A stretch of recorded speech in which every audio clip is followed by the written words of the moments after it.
Hello students. अब हम लोग मिसलेनियस एक्सरसाइज शुरू कर रहे हैं। तो क्वेश्चन नंबर 1 में कह रहे हैं show that the sum of m plus nth term यानी कि a m plus n and m minus nth term और a m माइनस n इन दोनों टर्म का सम जो है किसी AP में is equal to twice of mth term. तो इसकी वैल्यू ट्वाइस ऑफ am होती है। तो इस तरह के प्रॉब्लम में हमेशा देखो लेफ्ट हैंड साइड में दो अलग अलग टर्म है, राइट हैंड साइड में खाली एक ही टर्म है, टू से मल्टीप्लाइड है, वो अलग बात है। तो यहां पर हमेशा हम लोग कॉम्प्लेक्स से सिंपल की तरफ जाने की कोशिश करते हैं। तो हम लोग लेफ्ट हैंड साइड से शुरू करेंगे। तो ये जो टर्म हो जाएगा इसकी वैल्यू हो जाएगी a plus m plus n minus 1d। ये मेरा a m प्लस n है, m प्लस n टर्म है। और फिर a plus m minus n minus 1d।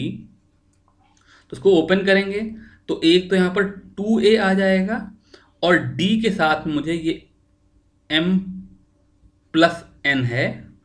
तो d के साथ मुझको m plus n minus 1 plus m minus n minus 1 मिल जाएगा। तो ये दोनों n कैंसिल हो गए। तो 2a plus D into 2m minus 2, तो पूरे में से 2 कॉमन ले लूं तो मेरे पास बचेगा a plus m minus 1d। ये जो टर्म है ये am है, तो ये ट्वाइस ऑफ am आ गया। प्रॉब्लम नंबर 2 में कह रहे हैं if sum of three numbers of AP is 24 and their product is 440 find the number. तो जब इस तरह का प्रॉब्लम आता है तो जैसे हम लोग जीपी में पहले कर रहे थे, इस एपी को वैसे तो मैं a comma A plus D comma A plus 2d लिख सकता था, लेकिन यहां पर चूंकि सम गिवन है इसलिए इस एपी को अगर मैं a minus D comma A plus D लिख लूं तो ज्यादा अच्छा होता है, बिकॉज ये भी अपने आप में एक एपी है। और जब मैं इन तीनों चीजों को सम करूंगा तो ये माइनस डी और ये प्लस डी कैंसिल हो जाएगा। तो बेसिकली यहां से मेरी इक्वेशन क्या आ जाएगी कि 3a इज इक्वल टू 24, या यहां से a इज इक्वल टू 8 आ गया। तो जो मेरे AP है उसकी वैल्यू 8 माइनस डी 8 और 8 प्लस डी है। अब मेरे पास एक वेरिएबल में एक और इक्वेशन चाहिए थी जो कि ये दे दी कि प्रोडक्ट इज 440।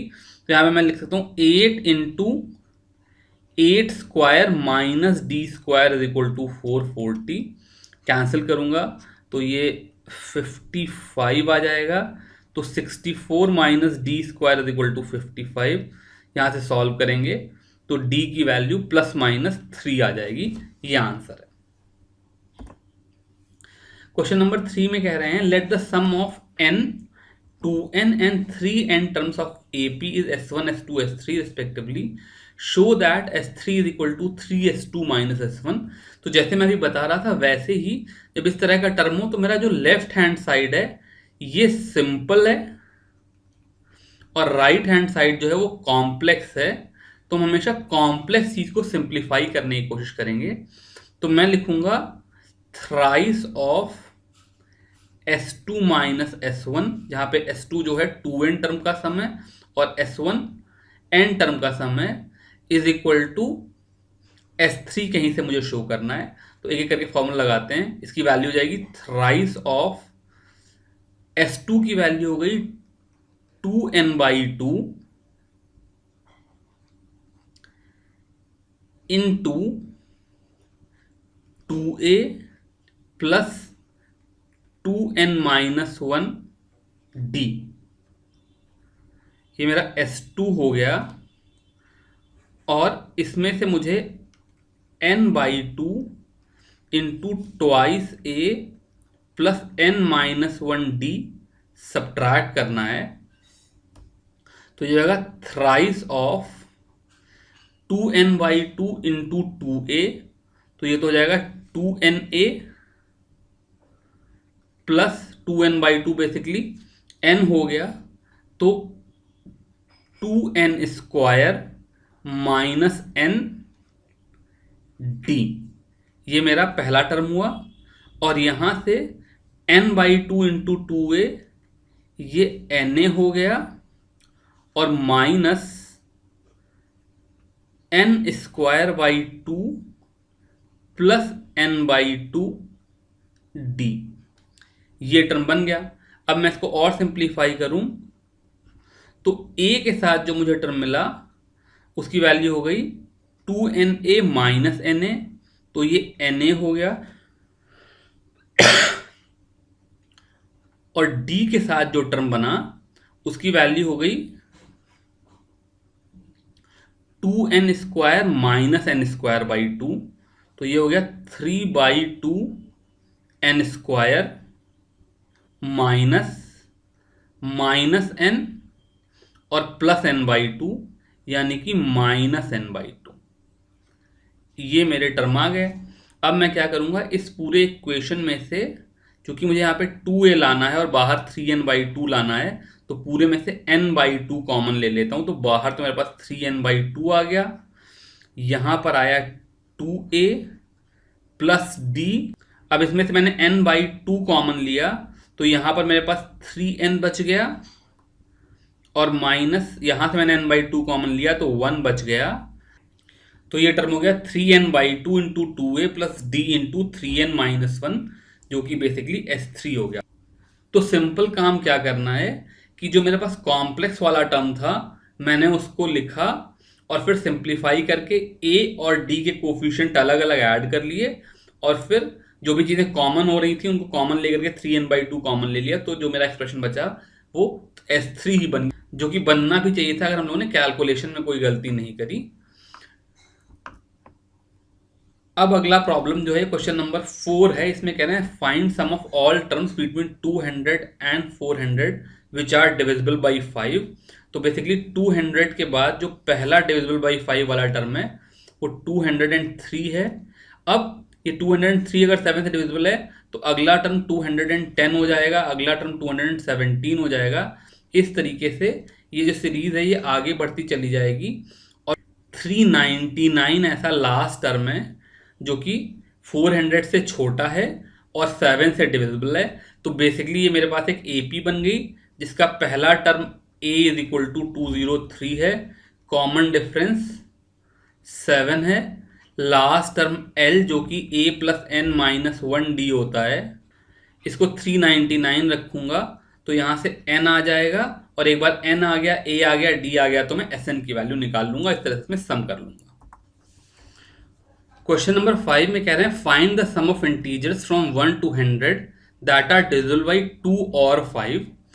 तो यहां पर हम लोग सेट का एक कंसेप्ट लेंगे कि number of element in A union B is equal to number of element in A plus number of element in B minus number of element in A intersection B। तो यानी कि 2 और 5 से divisible जो number है उनका सम जो होगा उसमें एक तो वो सारे नंबर हो जाएंगे जो कि 2 से डिविजिबल हैं, तो 2, 4, 6, 8, ये मेरी एक AP हो गई जिसका A = 2 है, D = 2 है, और लास्ट टर्म = 100 है। इस AP का सम हम निकाल सकते हैं, मान लो इसका आंसर S1 कहते हैं। दूसरी बात NB जो हो गया ये वो सारे नंबर हैं जो कि 5 से डिविजिबल हैं, तो ये बेसिकली 5, 10, 15 अप टू 100 ये वो सीरीज हो गई जिसका A = 5 है, D = 5 है, और लास्ट टर्म 100 है। इसका सम S2 भी निकाल सकते हैं, लेकिन जब मैं इन दोनों को ऐड करूंगा तो जो 10 जैसे टर्म है वो पहली सीरीज में भी जुड़ जाएंगे, दूसरी वाली सीरीज में जुड़ जाएंगे। तो इसमें से मुझे A इंटरसेक्शन B यानी कि वो टर्म्स जो क्या कहते हैं पहली सीरीज में भी है, यानी क्योंकि 2 से भी डिविजिबल है और जो 5 से भी डिविजिबल है उनको सब्ट्रैक्ट करना पड़ेगा। तो जो 2 से भी डिविजिबल है और 5 से भी डिविजिबल है वो बेसिकली 10 से डिविजिबल है। तो मुझे एक और AP बनाऊं 10, 20, 30 अप टू 100 जिसका A = 10, D = 10 और L = 100 है। और इस सीरीज को अगर मैं S3 कहूं तो इस क्वेश्चन का जो आंसर है वो S1 plus S2 minus S3 हो जाएगा। सॉल्व करके आंसर निकाल लेना। क्वेश्चन नंबर 6 में कह रहे हैं find sum of all 2 digit numbers which when divided by 4 yield 1 as a remainder. तो सबसे पहला नंबर तो 1 ही हो गया, फिर 5 हो गया, फिर 9 हो गया, और ऐसा लास्ट नंबर जो है 97 हो जाएगा। 97 को अगर मैं 4 से डिवाइड करूं तो एक रिमाइंडर आएगा उसके बाद 101 हो जाएगा, पर वो 2 डिजिट नंबर नहीं है। तो मुझे इस सीरीज को सम करना है, एक एपी है, आप आराम से सम कर लोगे। क्वेश्चन नंबर 7 में इन्होंने ट्रिक लगा ली, बाकी इसमें कोई मुश्किल सवाल नहीं है। ये कह रहे हैं if f is a function which satisfied f x plus y is equal to f x into f y for all x, y belonging to natural number such that f1 is 3। तो मुझे इस सम को करना है। तो देखो f1 की value 3 है और f x plus y is equal to f x into f y है। तो मैं यहां पे लिख दूंगा f x plus one is equal to f x into f one. तो यहां से एफ टू की वैल्यू 3 इंटू 3 आ जाएगी। एफ टू को मैं 1 प्लस 1 लिख सकता हूं, जो कि F one into f one हो जाएगा, तो 3 का स्क्वायर हो जाएगा। एफ थ्री को मैं एफ टू प्लस 1 लिख सकता हूं, जो कि F two into f one हो जाएगा, तो ये 3 क्यूब हो जाएगा। तो बेसिकली ये जो तुम्हारा फंक्शन की सीरीज है वो आपस में एक जीपी है, जिसका पहला टर्म 3 है और कॉमन रेशो भी 3 है। तो अब अगर मुझे x इज इक्वल टू 1 से n तक ये जीपी ऐड करनी है, तो ये कह रहे हैं a plus A R square up to A R की power n minus one is equal to 120। तो इस जीपी का सम 120 है। यहां से n की वैल्यू तुम निकाल लोगे, तो आ जाएगा 3 प्लस 3 स्क्वायर अप टू 3 की power n is equal to 120। Solve करोगे तो n इज इक्वल टू 4 आ जाएगा। क्वेश्चन नंबर 8 में कह रहे हैं कि सम टर्म्स ऑफ जीपी 315 कौन से टर्म में बताया नहीं है, whose first term and common ratio are 5 and 2। तो सिंपल सी बात है, एस एन की वैल्यू ए आर की power n minus one upon R minus one होती है। तो यहाँ पर 5 2 की power n minus one by 2 minus one is equal to 315 आ गई। तो कैंसिल करूंगा तो 63 आ गया। तो 2 की पावर n माइनस वन 63 आ गया, तो n की वैल्यू 6 आ जाएगी। 2 की power n is equal to 64 से n की वैल्यू 6 आ जाएगी। क्वेश्चन नंबर 9 में कह रहे हैं the first term of a GP is 1, the sum of third term and fifth term is 90। तो a 1 है ये बता दिया, और r मुझे पता नहीं था, लेकिन एक इक्वेशन दे दी कि सम ऑफ थर्ड टर्म, यानी कि थर्ड टर्म जो हो जाएगा वो हो जाएगा R square, 1 into R square हो जाएगा, तो आर स्क्वायर हो जाएगा। और फिफ्थ टर्म हो जाएगा आर की पावर 4 इज 90। तो ये जो इक्वेशन है ये आर स्क्वायर में एक तरह से क्वाड्रेटिक है। तो मैं आर की power 4 plus R square minus 90 equal to 0 लिखूंगा। तो यहां से R square is equal to 9 comma minus 8 आ जाएगा। क्वाड्रेटिक इक्वेशन तुम खुद सॉल्व कर लेना। तो ऑब्वियसली आर स्क्वायर माइनस 8 तो हो नहीं सकता, तो आर स्क्वायर 9 है, इसलिए आर की वैल्यू प्लस माइनस 3 आ जाएगी। तो पूछना find the common ratio of the GP, तो वो प्लस माइनस 3 हो जाएगा। क्वेश्चन नंबर 10 में कह रहे हैं the sum of 3 numbers in GP is 56। If we subtract 1, 7 and 21 from these numbers in that order we obtain an arithmetic progression, find the numbers। तो फिर कुछ नहीं दिया है, तो मैं इसको ए आर और ए आर स्क्वायर ले लेता हूं। तो पहली इक्वेशन तो क्या आ गई कि a plus A R square is equal to 56, ये एक इक्वेशन है। दूसरी बात ये कह रहे हैं कि a minus one A R minus 7 और ए आर स्क्वायर माइनस 21 ये AP में है।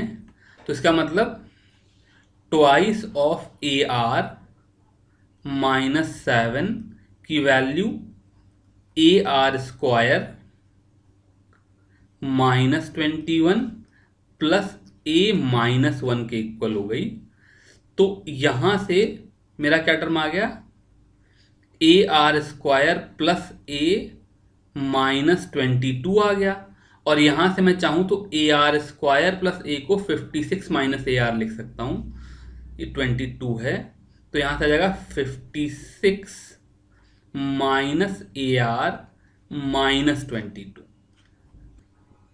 2 A R -14 is equal to 56 में से 22 गया तो मेरे पास आ जाएंगे 34 माइनस ए आर, यहाँ से 3AR की वैल्यू 34 प्लस 14 48 आ गई, या यहाँ से AR की वैल्यू 16 आ गई।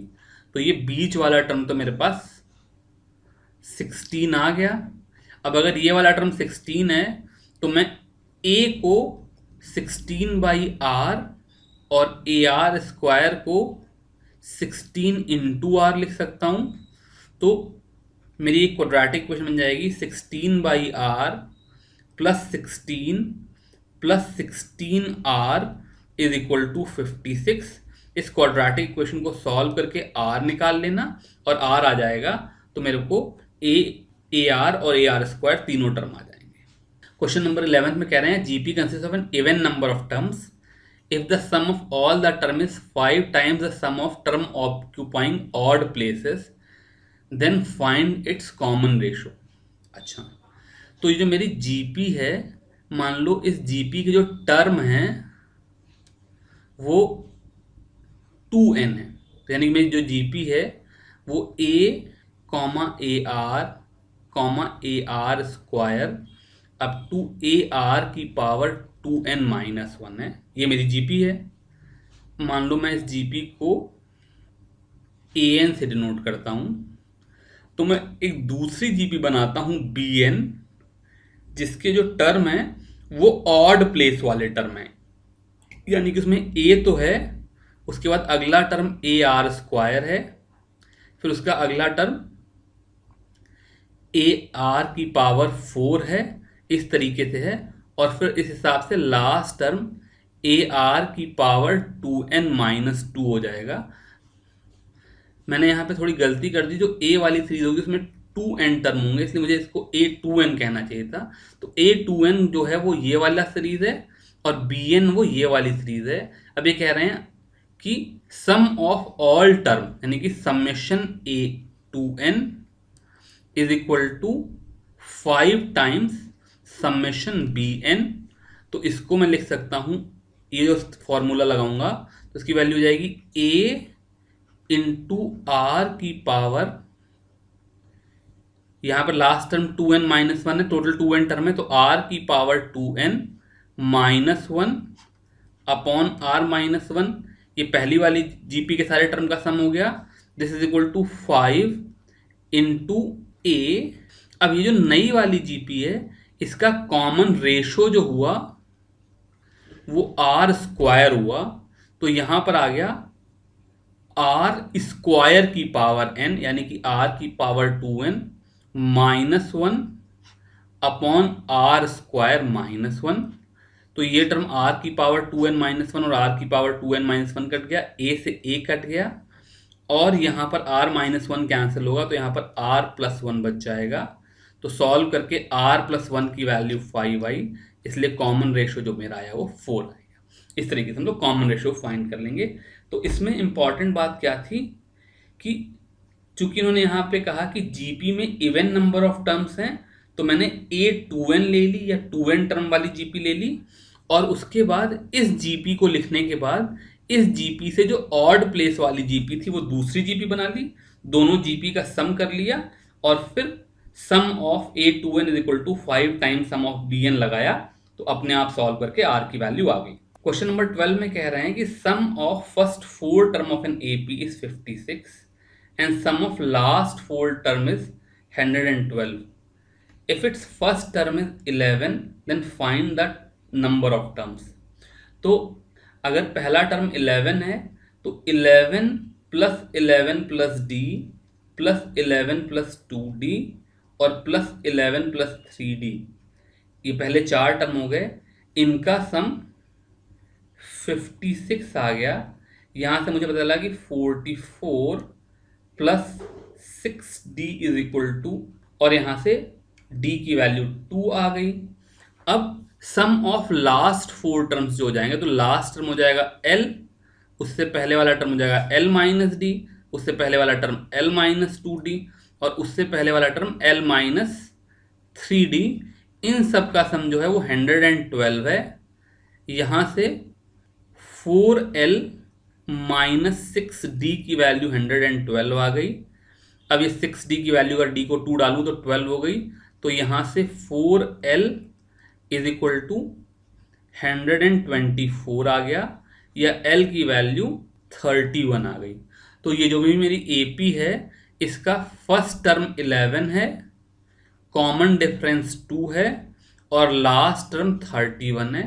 अब L is equal to A plus N minus 1D लिखूं तो यहाँ से 11 plus N minus 1 into 2 is equal to 31 आ गया, और यहाँ से N की वैल्यू भी 11 आ गई। तो इस AP में टोटल 11 टर्म है।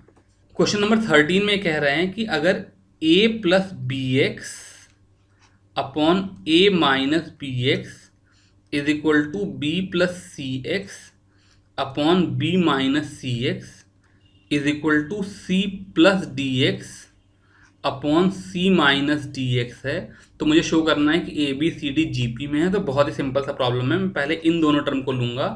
तो अगर A plus B X upon A minus B X की value B plus C X upon B minus C X के इक्वल हो, तो अगर मैं कंपोनेंडो डिविडेंडो यहाँ पर लगाऊं, यानी कि ऊपर मैं इन दोनों को ऐड करूँगा तो 2A और डिनोमिनेटर में 2BX आ जाएगा, और इसकी वैल्यू ऐसे ही 2B अपॉन 2CX आ जाएगी। तो 2 कैंसिल हो जाएंगे, ये x कैंसिल हो जाएगा। तो यहाँ से मेरे पास A by B is equal to B by C आ गया। इसका मतलब ABC GP में आ गए। ऐसे ही जब मैं इन दोनों के ऊपर कॉम्पोनेंडो डिविडेंडो लगाऊंगा तो मेरे पास B by C is equal to C by D आ जाएगा। इसका मतलब BCD GP में आ जाएंगे, इसलिए ABCD चारों आपस में GP में है। क्वेश्चन नंबर 14 में कह रहे हैं let S be the sum, P be the product and R be the sum of reciprocals of n terms of a GP, prove that P square RN is equal to SN। तो यहाँ पर दो चीजें हैं, तो ये मेरा complex वाला साइड हुआ, ये सिंपल वाला साइड हुआ। तो मैं LHS से स्टार्ट करूंगा और किसी न किसी तरह से उसको RHS बनना ही पड़ेगा। तो एक एक करके लिखते हैं। पहले तो तीनों टर्म की वैल्यू लिख लेते हैं। सपोज करो जो मेरे पास GP है उसका पहला टर्म A है और कॉमन रेशो R है, तो AR फिर AR स्क्वायर, इस तरीके से AR की पावर n माइनस 1, ये मेरे GP के टर्म हो गए। तो जो P प्रोडक्ट हो जाएगा वो हो जाएगा A into AR up to AR की पावर n माइनस 1। तो मैंने ये पहले भी कर रखा है, इसकी वैल्यू A की पावर n और R की पावर 1 plus 2 plus 3 up to n minus 1 हो जाती थी। तो n माइनस 1 बाई 2 हो गई। जो कैपिटल R है वो सम ऑफ रेसिप्रोकल्स है, यानी कि ये 1 by A comma 1 by AR up to 1 by A की पावर R n माइनस 1 का सम है। तो ये भी अपने आप में एक GP है। तो कैपिटल R की वैल्यू हो जाएगी फर्स्ट टर्म जो कि 1 by A into common ratio, इस चीज का जो कॉमन रेशो है वो 1 बाई R है। तो 1 by A into 1 by R की power n minus 1 upon 1 by R की पावर माइनस 1। तो इसको तो 1 बाई A ही रहने देता हूं, और इन दोनों टर्म्स को ऊपर नीचे R की पावर n से अगर मैं मल्टीप्लाई कर लूं तो ये टर्म हो जाएगा 1 माइनस R की पावर n अपॉन R की power n minus 1 minus R की पावर n। यहां से R की पावर n माइनस 1 कॉमन ले लूं तो टर्म हो जाएगा 1 बाई A R की पावर n माइनस 1, और यहां पर ऊपर नीचे माइनस से मल्टीप्लाई कर दूं तो R की पावर n माइनस 1, और यहां पर जो 1 माइनस R होता उसकी वैल्यू R माइनस 1 हो गई। अब जबकि मुझको P मिल गया और R मिल गया तो मैं लेफ्ट हैंड साइड से शुरू करूंगा। तो मेरा लेफ्ट हैंड साइड है P स्क्वायर R की पावर n। तो P स्क्वायर का मतलब हो गया A की पावर n था यहाँ पर, तो इसको मैं A की पावर 2n लिख दूं, और R की पावर n माइनस 1 बाई 2 था तो इसका स्क्वायर करेंगे तो R की पावर n माइनस 1 हो जाएगा। उसके बाद कैपिटल R की पावर n का मतलब हो गया यहाँ पर 1 बाई A था तो यहाँ 1 बाई A की पावर n हो गया, और साथ में डिनोमिनेटर में R की पावर n माइनस 1 था तो इसकी वैल्यू R की पावर n माइनस 1 हो गई। और साथ में ये जो टर्म है आर की power n minus one upon R minus one, इसकी पावर भी n हो गई। अब मैं चीज़ों को सिंप्लीफाई करूं तो ये टर्म और ये टर्म आपस में कैंसिल हो जाएंगे, और ये a की पावर 2n और a की पावर n आपस में कैंसिल करके a की पावर n दे देंगे। और अब देखो मेरे पास सिंपल क्या आ गया, a की power n into this term की पावर n, जिसको मैं a इंटू आर की power n minus one upon R minus one का होल पावर n लिख सकता हूं, जो कि बेसिकली s की पावर n हो गया। तो इसमें कुछ भी नहीं करना है, बच्चों को बहुत दिक्कत होती है, पर आपको सिंपल लेफ्ट हैंड साइड के दोनों टर्म p को एक्सप्लेन करना है, ये हम लोग ऑलरेडी कर चुके हैं।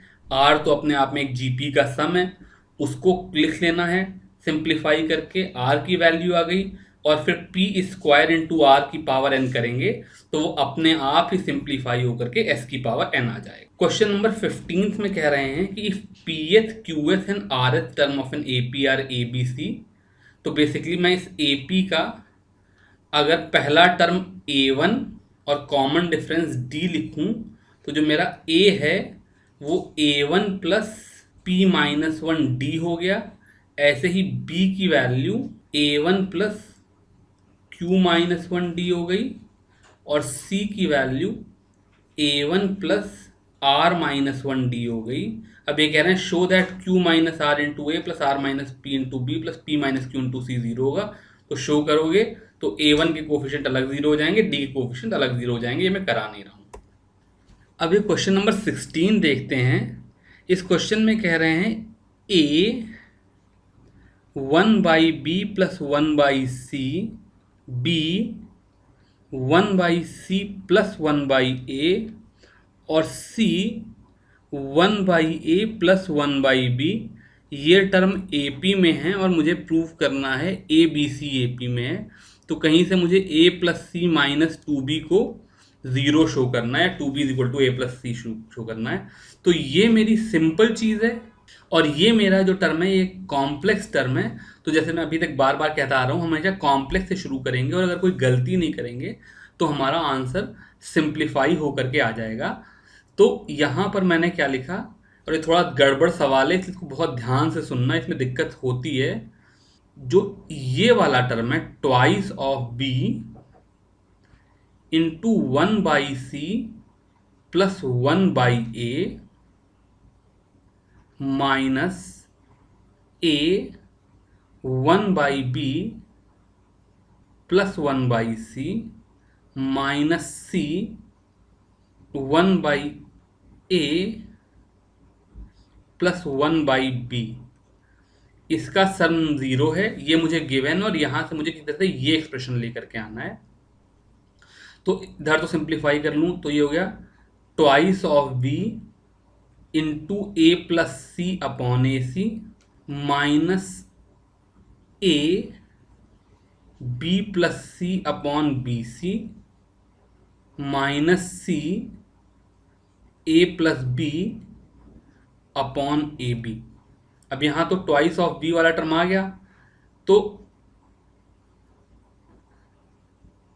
इसको मैं थोड़ी देर के लिए twice of B into A plus C upon A C ऐसे ही छोड़ देता हूँ, और इधर माइनस साइन लगा करके यहाँ पर ए बी है और यहाँ पर बी सी है, इसलिए इसमें से ए बी सी एलसीएम ले लेता हूँ।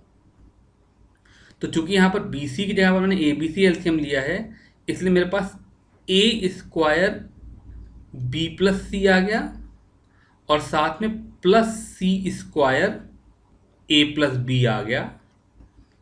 इसको मैं फिर सिंप्लीफाई करूं तो ये twice of B into A plus C by A C, ये तो एज सच रहेगा।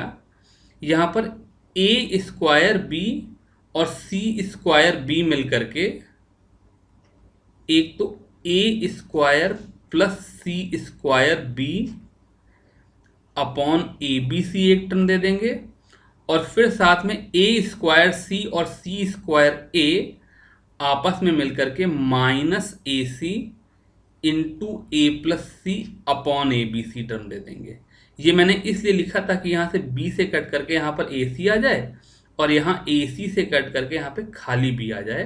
तो मेरा एक्सप्रेशन क्या हो गया, twice of B into A plus C upon A C minus A square plus C square upon A C और minus A plus C upon B. यहां तक ये मेरा एक्सप्रेशन आ गया। अब चूंकि मुझे 2b माइनस ए माइनस सी चाहिए और यहां पर मेरे पास 2b इंटू ए प्लस सी है, तो मैं किसी तरीके से इस टर्म को a प्लस सी का होल स्क्वायर बनाना चाहता हूं। इस चीज को a प्लस सी का होल स्क्वायर बनाने के लिए इस a square plus C square में मुझे 2ac ऐड करना पड़ेगा। तो मैंने 2b into A plus C upon A C को एज सच छोड़ दिया और अगला टर्म मैंने बना लिया माइनस ए प्लस सी का होल स्क्वायर अपॉन ए सी। तो इसका फायदा क्या हुआ कि ए plus C upon A C common हो जाएगा और 2b माइनस ए माइनस सी आ जाएगा, जो कि मुझे चाहिए। अब जब मैंने ये टर्म बनाया तो मैंने एक तरह से माइनस 2ac फालतू न्यूमरेटर में डाल दिया था, तो प्लस 2ac बाई ए सी मिल करके प्लस 2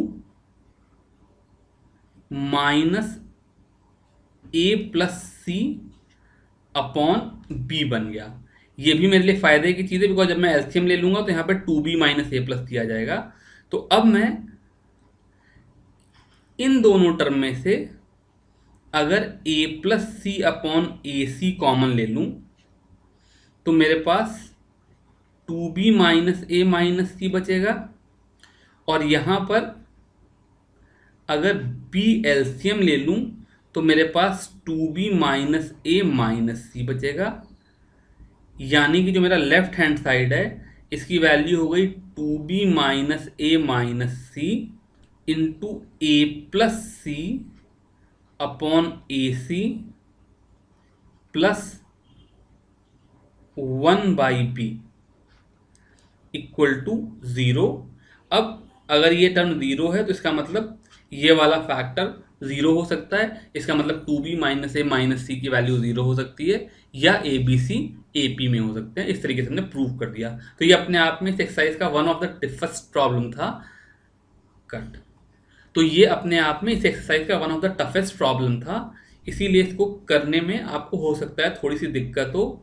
तो इस तरह के गंदे प्रॉब्लम्स को करने का बेसिक आइडिया क्या है कि कॉम्प्लेक्स वाली चीज़ लेफ्ट हैंड साइड पे ले करके उसको सिंप्लीफाई करते हुए जो सिंपल चीज़ है वहाँ तक पहुँचाना है। तो मेरा टारगेट हमेशा वो सिंपल चीज़ मेरे दिमाग में होनी चाहिए। इस प्रॉब्लम को सॉल्व करने में मैं बार बार लगातार ये देख रहा था कि मेरे को कहीं से 2b माइनस ए माइनस सी मिलता जाए।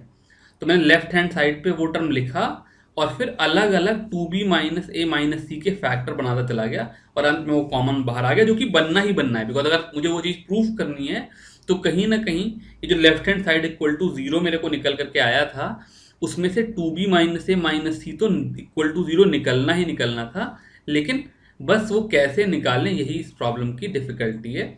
आई होप इसको देख करके अब आप इसको कर सकेंगे। इसके साथ में ये क्लास अभी खत्म करता हूँ, चूंकि ऑब्वियसली मिसलेनियस एक्सरसाइज में 32 क्वेश्चन थोड़े से लंबे हैं तो इसको 2 पार्ट में करेंगे। पार्ट 1 अभी के लिए इतना ही, पार्ट 2 अगले वीडियो में दिखाएंगे। Thank you very much.